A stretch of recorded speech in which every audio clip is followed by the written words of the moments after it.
ओम शांति। अव्यक्त मुरली सीरीज में आज की मुरली है 2 फरवरी 72।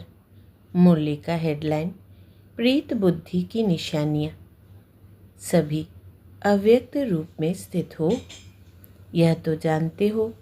अव्यक्त मिलन अव्यक्त स्थिति में स्थित रहने से ही कर सकते हो। अपने आप से पूछो, अव्यक्त स्थिति में स्थित रहने के अनुभवी मूर्त कहाँ तक बने हैं? अव्यक्त स्थिति में रहने वालों का सदा हर संकल्प, हर कार्य अलौकिक होता है। ऐसा अव्यक्त भाव में व्यक्त देश और कर्तव्य में रहते हुए भी कमल पुष्प के समान न्यारा और एक बाप का सदा प्यारा रहता है। ऐसे अलौकिक अव्यक्त स्थिति में सदा रहने वाले को कहा जाता है अल्लाह लोग। टाइटल तो और भी है। ऐसे को ही प्रीत बुद्धि कहा जाता है। प्रीत बुद्धि और विपरीत बुद्धि दोनों के अनुभवी हो, इसलिए आप लोग मुख्य स्लोगन लिखते भी हो, विनाश काले प्रीत बुद्धि पांडव विजयंती और विनाश काले विपरीत बुद्धि विनाशंती।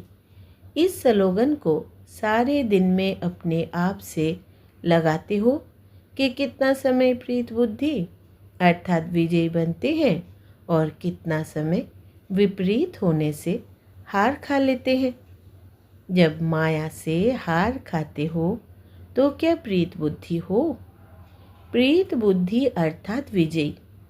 तो जब दूसरों को सुनाते हो कि विनाश काले विपरीत बुद्धि मत बनो, प्रीत बुद्धि बनो, तो अपने को भी देखते हो कि इस समय हम प्रीत बुद्धि है व विपरीत बुद्धि है। प्रीत बुद्धि वाला कब श्रीमत के विपरीत एक संकल्प भी नहीं उठा सकता। अगर श्रीमत के विपरीत संकल्प व वचन व कर्म होता है तो क्या उसको प्रीत बुद्धि कहेंगे? प्रीत बुद्धि अर्थात बुद्धि की लगन व प्रीत एक प्रीतम के साथ सदा लगी हुई हो। जब एक के साथ सदा प्रीत है तो अन्य किसी भी व्यक्ति व वैभवों के साथ प्रीत जुट नहीं सकती, क्योंकि प्रीत बुद्धि अर्थात सदा बाप दादा को अपने सम्मुख अनुभव करेंगे। जब बाप सदा सम्मुख है तो ऐसे सम्मुख रहने वाले कब विमुख नहीं हो सकते। विमुख होते हैं अर्थात बाप सम्मुख नहीं है। प्रीत बुद्धि वाले सदैव बाप के सम्मुख रहने के कारण उनके मुख से, उनके दिल से सदैव यही बोल निकलते हैं, तुम ही से खाऊं, तुम ही से बैठूं, तुम ही से बोलूं, तुम ही से सुनूं, तुम ही से सर्व संबंध निभाऊं, तुम ही से सर्व प्राप्ति करूं। उनके नैन, उनका मुखड़ा ना बोलते हुए भी बोलते हैं। तो ऐसे विनाश काले प्रीत बुद्धि बने हो अर्थात एक ही लगन में एक रस स्थिति वाले बने हो। जैसे साकार रूप में, साकार देश में, वरदान भूमि में जब सम्मुख आते हो तो जैसे सुना वैसे ही सदा प्रीत बुद्धि का अनुभव करते हो ना, अनुभव सुनाते हो ना। ऐसे ही बुद्धि योग द्वारा सदा बाप दादा के सम्मुख रहने का अभ्यास करो तो क्या सदा प्रीत बुद्धि नहीं बन सकते? जिसके सम्मुख है ही सदा बाप दादा, तो जैसे सूर्य के सामने देखने से सूर्य की किरणें अवश्य आती है, इसी प्रकार अगर ज्ञान सूर्य बाप के सदा सम्मुख रहो तो ज्ञान सूर्य के सर्व गुणों की किरणें अपने में अनुभव नहीं होंगी। ज्ञान सूर्य की किरणें ना चाहते भी अपने में धारण होते हुए अनुभव करेंगे, लेकिन तब जब बाप के सदा सम्मुख होंगे। जो सदा बाप को सम्मुख अनुभव करते हैं उन्हों की सूरत पर क्या दिखाई देगा, जिससे आप स्वयं ही समझ जाएंगे कि यह सदैव बाप के सम्मुख रहता है। जो साकार में भी सम्मुख रहते हैं उन्हों की सूरत पर क्या रहता है? साकार में सम्मुख रहने का तो सहज अनुभव कर सकते हो। बहुत पुराना शब्द है, रिवाइज कोर्स चल रहा है ना, तो पुराना शब्द भी रिवाइज हो रहा है। यह भी बुद्धि की ड्रिल है। बुद्धि में मनन करने की शक्ति आ जाएगी। अच्छा, एक तो उनकी सूरत पर अंतर्मुखता की व अंतर्मुखी की झलक रहती है, और दूसरा अपने संगम युग की और भविष्य की सर्व स्वमान की फलक रहती है। समझा?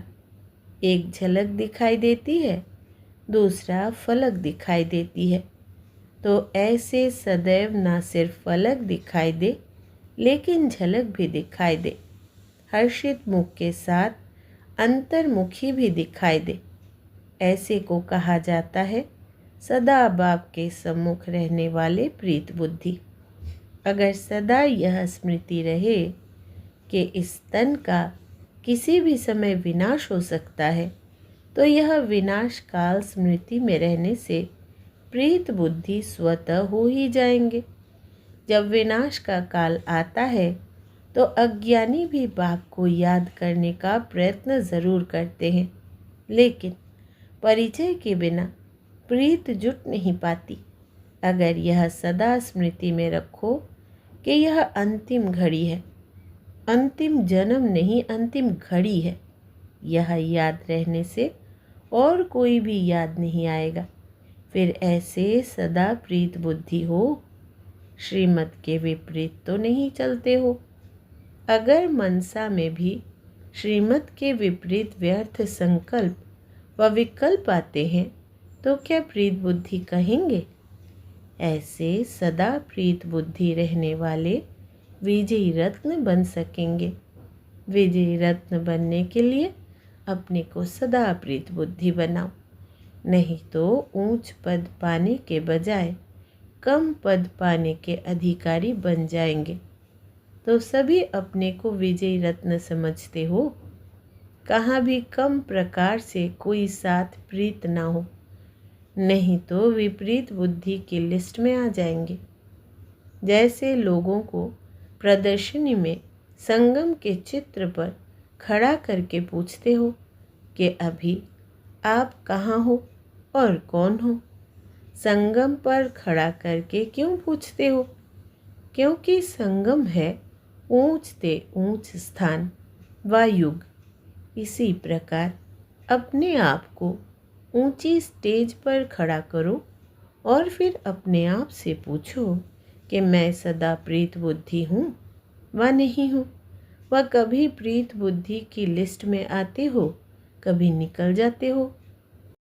अगर अब तक भी सदा प्रीत बुद्धि नहीं बने, अर्थात कहाँ न कहाँ सूक्ष्म रूप में व स्थूल रूप में किससे भी कहाँ भी प्रीत लगी हुई है, तो वर्तमान समय जबकि पढ़ाई का कोर्स समाप्त हो और रिवाइज कोर्स चल रहा है, तो इससे समझना चाहिए परीक्षा का समय कितना समीप है। जैसे आजकल कौरव गवर्नमेंट भी बीच बीच में पेपर लेकर उन्हों की मार्क्स फाइनल पेपर में जमा करती है। इसी प्रकार वर्तमान समय जो भी कर्म करते हो, समझो प्रैक्टिकल पेपर दे रहे हैं और इस समय के पेपर की रिज़ल्ट फाइनल पेपर में जमा हो रही है। अभी थोड़े समय में यह भी अनुभव करेंगे। कोई भी विकर्म करने वाले को सूक्ष्म रूप में सजाओ तो अनुभव होगा। जैसे प्रीत बुद्धि चलते फिरते बाप के चरित्र और बाप के कर्तव्य की स्मृति में रहने से बाप के मिलने का प्रैक्टिकल अनुभव करते हैं, वैसे विपरीत बुद्धि वाले विमुख होने से सूक्ष्म सजाओं का अनुभव करेंगे। इसलिए फिर भी बाप दादा पहले से ही सुना रहे हैं कि उन सजाओं का अनुभव बहुत कड़ा है। उनके सीरत से हर एक अनुभव कर सकेंगे कि इस समय यह आत्मा सज़ा भोग रही है। कितना भी अपने को छिपाने की कोशिश करेंगे लेकिन छिपा नहीं सकेंगे। वो 1 सेकंड की सज़ा अनेक जन्मों के दुख का अनुभव कराने वाली है। जैसे बाप के सम्मुख आने से 1 सेकंड का मिलन आत्मा के अनेक जन्मों की प्यास बुझा देता है, ऐसे ही विमुख होने वाले को भी अनुभव होगा। फिर उन सज़ाओं से छूटकर अपनी उस स्टेज पर आने में बहुत मेहनत लगेगी। इसलिए पहले से ही वार्निंग दे रहे हैं कि अब परीक्षा का समय चल रहा है। ऐसे फिर उलाहना नहीं देना कि हमें क्या मालूम कि इस कर्म की इतनी गुह्य गति है। इसलिए सूक्ष्म सज़ाओं से बचने के लिए अपने से ही अपने आप को सदा सावधान रखो। अब गफलत ना करो। अगर ज़रा भी गफलत की तो जैसे कहावत है, 1 का 100 गुना लाभ भी मिलता है और 1 का 100 गुना दंड भी मिलता है। यह बोल अभी प्रैक्टिकल में अनुभव होने वाले हैं। इसलिए सदा बाप के सम्मुख सदा प्रीत बुद्धि बनकर रहो। अच्छा, सदा सम्मुख रहने वाले लक्की सितारों को बाप दादा भी नमस्ते करते हैं। अच्छा, पूरी मुरली में से विशेष बात, प्रीत बुद्धि अर्थात बुद्धि की लगन व प्रीत एक प्रीतम के साथ सदा लगी हुई हो। जब एक के साथ सदा प्रीत है तो अन्य किसी भी व्यक्ति व वैभवों के साथ प्रीत जुट नहीं सकती, क्योंकि प्रीत बुद्धि अर्थात सदा बाप दादा को अपने सम्मुख अनुभव करना। अच्छा, ओम शांति।